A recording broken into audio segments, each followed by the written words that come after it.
Hello fellow artists, this is George Curtis Family here. How y'all doing? I have come to update you on a couple things and kind of walk you through some little portrait thing that I'm working on here, some skin tones and whatever.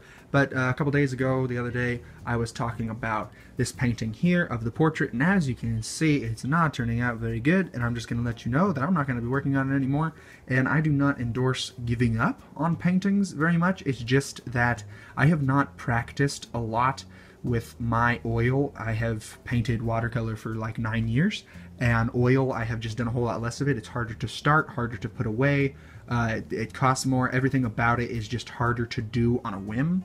So making time-lapse videos and making things of my oil is still not at a certain level, and it's so funny because I'm working on another oil painting that I really like, and I didn't make a time-lapse video of it. So that's what always seems to happen.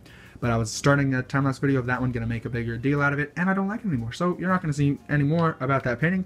It didn't turn out, and I'd rather start afresh and start anew with my oil side of things than try and work through it.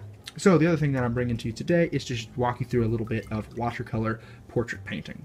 So what we've got here is I have kind of, as you can see, it kind of smoothly moves through 3 different colors here. I've got kind of a yellow ochre, burnt sienna mixed in through here, burnt umber. Then I've got some more kind of doling that tone down and also warming it with a red tone as it comes through. This is more burnt umber in here, and then the burnt sienna over here. So up here, yellow ochre, more yellow ochre, and as you can see, they're blending into each other as it moves across.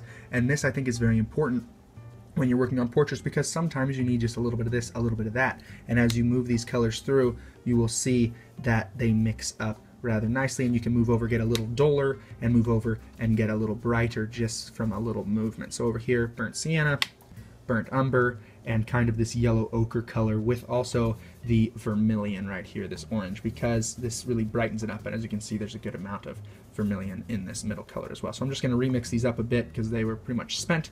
Wanted to show you that a little bit as it's really not anything difficult to start this. You can see it, not a clean palette.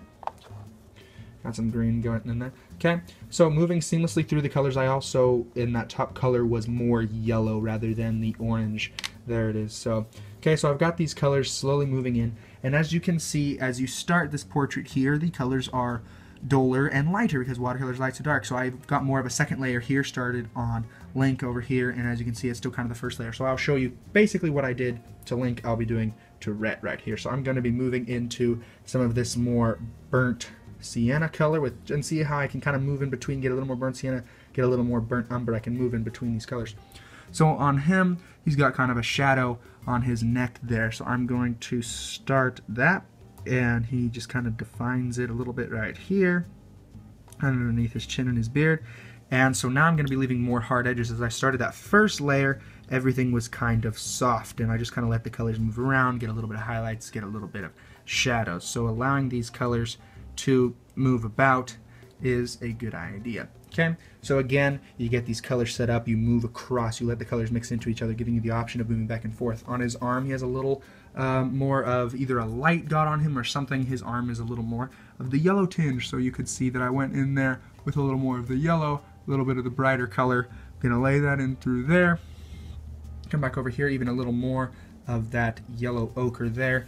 A little bit of that, a little too much. A little bit of water, zip, boom.